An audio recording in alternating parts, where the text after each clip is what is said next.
Dude, we're the perfect. I'm telling you, it's so. She makes me so much better. So I get you in a room, and it's like I've known you forever. It's like it was just the easiest conversation I ever had. We're the perfect. I'm telling you, it's so. She makes me so much better. So I get you in a room, and it's like I've known you forever. It's like it was just the easiest conversation I ever had.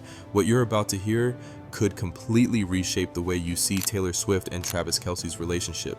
Their latest New Heights podcast wasn't just lighthearted fun, it was a powerful display of honesty, admiration, and a love so genuine. It made millions believe in soulmates.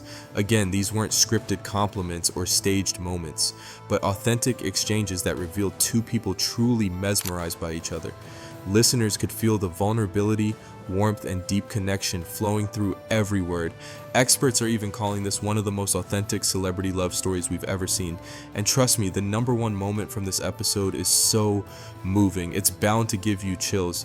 Why is there chest hair in it? How did you... Yeah, there's like chest, the apron's too low. There's a chest hair in his, there's cat hair in mine. Number 10 is a moment that left fans smiling from ear to ear. Travis giving Taylor the ultimate artistic validation and her response, making it unforgettable. When Travis confidently called Taylor the greatest songwriter of all time, he didn't hesitate for even a second. It wasn't exaggerated or forced, it was said as naturally as stating a fact. But the real magic came in Taylor's reply with a soft laugh and a tender tone. She said, "That's very nice of you to say that." It's like says her boyfriend.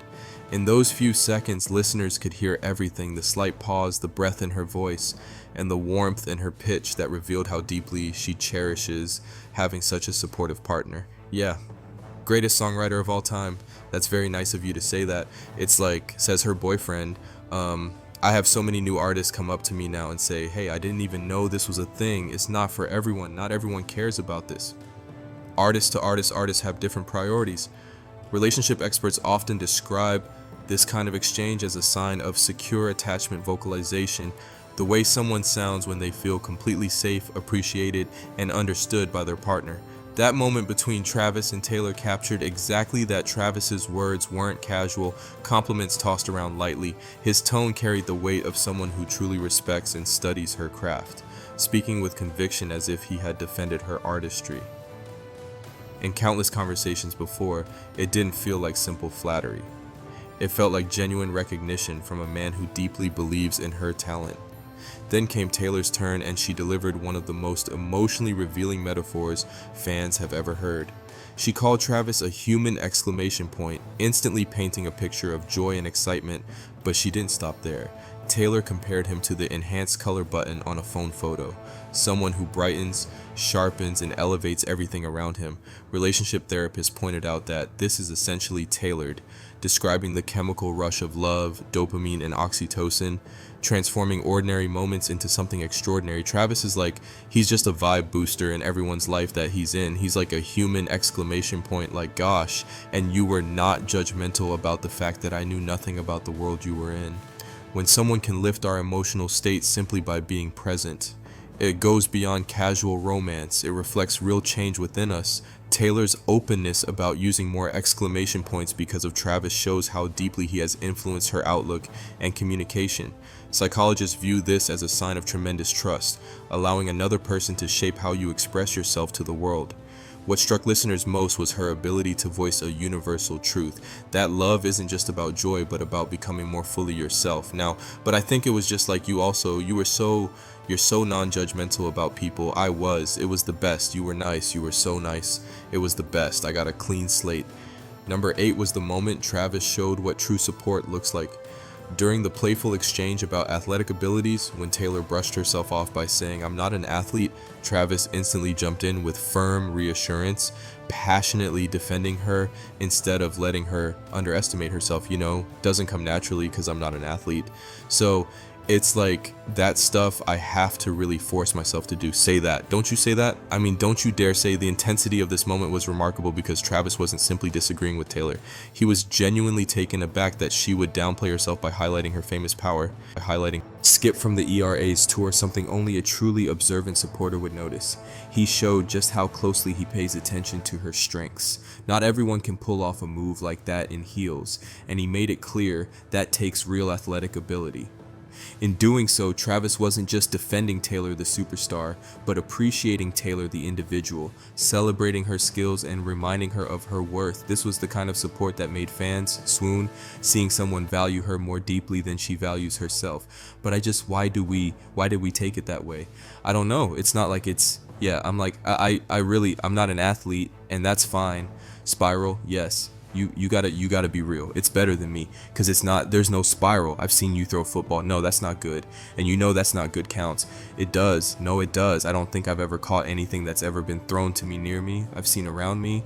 You're just disinterested in being an athlete. That's true. Taylor gave a relationship insight so sharp that it could easily be quoted by therapists for years when she said he's crazy, but the good kind of crazy.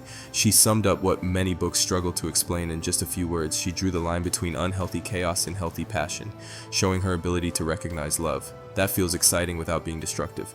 A perspective that resonated deeply with fans. How did you know he wasn't crazy? Because that's the other side of that, right? Like, a guy goes up there and professes his love for you. That's wrong. He is crazy, Jason, but there's a right. Crazy, yeah, he's the good kind of crazy. I was just like, he's truly getting to know me in a way that's very natural, very pure, very normal. And I knew that he wasn't crazy the first couple of times that we talked, like, also like just the way that he can make me laugh. So immediately about normal things, the most striking revelation came when Taylor shared how Travis made her laugh about everyday things, creating moments that felt pure, natural, and refreshingly normal. For someone whose world is consumed by global fame, that sense of normalcy is rare and deeply meaningful. She described how he never judged her for not knowing much about football, instead offering understanding and patience. What she was really describing was psychological safety, the kind of comfort where you can be yourself without fear of ridicule, which is the true foundation of a lasting relationship. Oh my God, she's not around. Desire to learn more, but your genuine excitement around it, as well as like your competitiveness. The sweetest detail came when Taylor casually used the nickname Tay, showing natural affection. But the real depth was in Travis' reflection on her journey. He recalled how she went from not knowing basic football terms to excitedly running through his house, shouting, "We drafted Xavier-worthy relationship." Experts pointed out that Travis wasn't just touched by her learning, he was amazed by her full emotional investment. She didn't just grasp the game, she felt it, proving her genuine commitment to his world.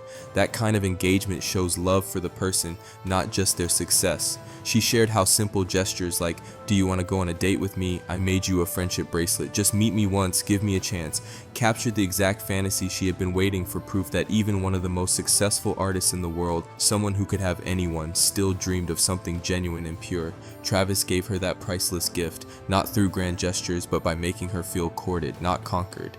Then came his double declaration, calling himself the luckiest man in the world twice. This wasn't careless repetition, it revealed his deepest vulnerability. The first time while discussing her musical support carried clear gratitude, the second time while casually talking about her sourdough baking carried disbelief. Thanks for watching, don't forget to hit like, share, and subscribe for more.